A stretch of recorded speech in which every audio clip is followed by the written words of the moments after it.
দেশের মানুষের মনের ভিতরে কি হারামি জানেন দর্শক ভাইরা? নির্বাচনের আগে মানুষের হাতে পায়ে ধরে একটা ভোটের জন্য পারে না যে সাধারণ জনগণের ঘুড়ি ফালাইতে, হাত পাও টিপা দিতে। তা আজকে এই ভিডিওতে একটা কথা বলবো। আমাদের ঢাকা কেরানীগঞ্জ মডেল থানার সভাপতির নাম হইল কমল।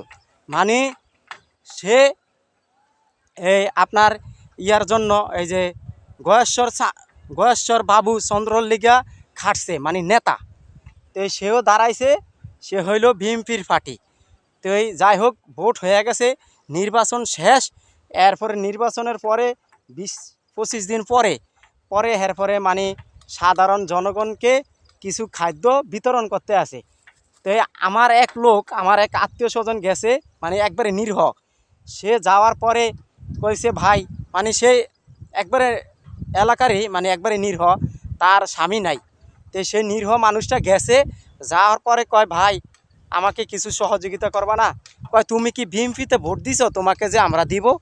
তো ভাই, এমন কথা আছে যে বিএনপিতে ভোট দিতে হইলে তাকে সহযোগিতা দিতে হবে, মানে দিব না? আপনারাই বলেন ভাই, এই দেশের আসলে কিন্তু এই লোকটা মানে হ্যাকে বিএনপিতে ভোট দিছে, এখন দিব না। মেন কথা হইলো দিব না, বুঝছেন ভাই? এটা হলো তাদের মনের ভিতরে হারামি। বিএনপির মনের মানে কর্মীর ভিতরে হারামি, জম্মের হারামি, বুঝছেন ভাই? মানে তারা যে দিবে না, এটা হলো তাদের ইয়া। এই যে দেখেন, গয়েশ্বরচন্দ্রবাবু রায় তাকে 3 লাখ টাকা দিছে, এই কোমলরে 3 লাখ টাকা দিয়া ভোটের দিন কইছে তুমি সাধারণ জনগণের পিছনে খরচ করো। সে মাত্র 70 টাকা, মানে যারা ভোটের ভিতরে ছিল, যারা কর্মী, এদেরকে 70 টাকা করে বিরিয়ানি খাবে, মানে মোরগ ফলাও খাবে, পরে শেষ। আর সাধারণ জনগণের পিছনে খরচ করে না। 3 লাখ টাকা তাকে দিছে, বুঝছেন? এই কমলরে দেওয়ার পরে 3 লাখ টাকা সে মাত্র 70 টাকা করে খরচ করছে। যারা 8-10 জন কর্মীরা মানে খাটছে ভোটের দিন, নির্বাচনের দিন, তাদের পিছনে খরচ করছে, বাকি টাকা তার পকেটে। তাইলে বুঝেন ভাই, এই দেশের মানুষ শুধু টাকাকে ভালোবাসে, মুসলমানকে ভালোবাসে না।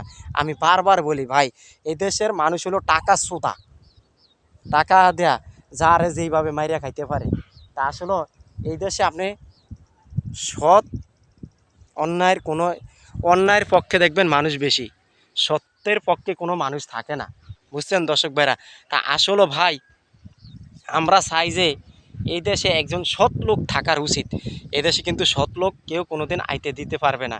হ্যাঁ, 3 লাখ টাকার থেকে মাত্র আপনার 10,000 টাকা খরচ করে, 3 লাখ টাকার থেকে 10,000 টাকা খরচ করছে এই বিএনপির নেতারা, বুঝছেন ভাই?